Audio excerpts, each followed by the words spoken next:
As far as we know, medieval England was never invaded by ice zombies or terrorized by dragons, but it was shaken by a power struggle between two noble families, spanning generations and involving a massive cast of characters with complex motives and shifting loyalties. If that sounds familiar, it's because the historical conflicts known as the Wars of the Roses served as the basis for much of the drama in Game of Thrones. The real-life seeds of war were sown by the death of King Edward III in 1377. Edward's oldest son had died before his father, but his 10-year-old son, Richard II, succeeded to the throne ahead of Edward's 3 surviving sons. This skipping of an entire generation left lingering claims to the throne among their various offspring, particularly the Lancasters, descended from Edward's 3rd son, and the Yorks descended from his 4th son. The name of the ensuing wars comes from the symbols associated with the two families, the White Rose of York and the Red Rose of Lancaster. The Lancasters first gained the throne when Richard II was deposed by his cousin Henry IV in 1399. Despite sporadic unrest, their reign remained secure until 1422, when Henry V's death in a military campaign left an infant Henry VI as king. Weak-willed and dominated by advisors, Henry was eventually convinced to marry Margaret of Anjou to gain French support. Margaret was beautiful, ambitious, and ruthless in persecuting any threat to her power, and she distrusted Richard of York most of all. York had been the king's close advisor and loyal general, but was increasingly sidelined by the Queen, who promoted her favorite supporters like the Earls of Suffolk and Somerset. York's criticism of their inept handling of the war against France led to his exclusion from court and transfer to Ireland. Meanwhile, mounting military failures and corrupt rule by Margaret and her allies caused widespread discontent.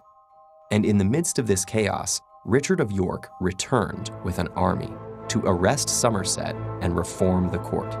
Initially unsuccessful, he soon got his chance when he was appointed Protector of the Realm after Henry suffered a mental breakdown. However, less than a year later, Henry suddenly recovered and the Queen convinced him to reverse York's reforms. York fled and raised an army once more. Though he was unable to directly seize the throne, he managed to be reinstated as protector and have himself and his heirs designated to succeed Henry.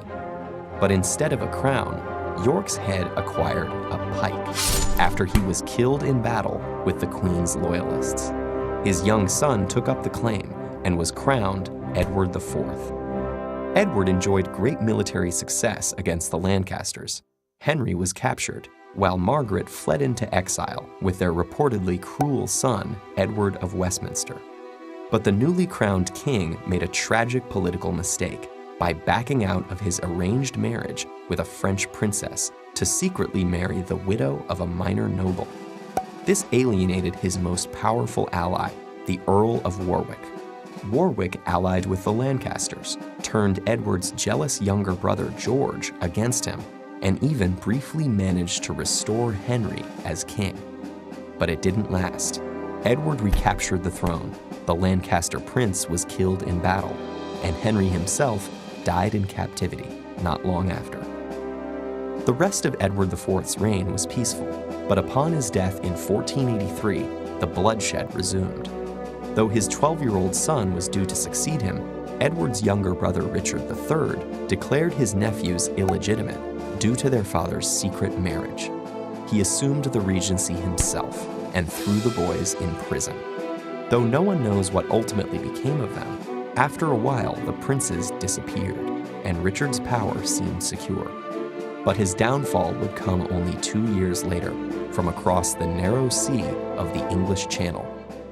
Henry Tudor was a direct descendant of the first Duke of Lancaster, raised in exile after his father's death in a previous rebellion. With Richard III's power grab causing a split in the York faction, Henry won support for his royal claim. Raising an army in France, he crossed the Channel in 1485 and quickly defeated Richard's forces. And by marrying Elizabeth of York, elder sister of the disappeared princes, the newly crowned Henry VII joined the Two Roses, finally ending nearly a century of war. We often think of historical wars as decisive conflicts with clearly defined winners and losers.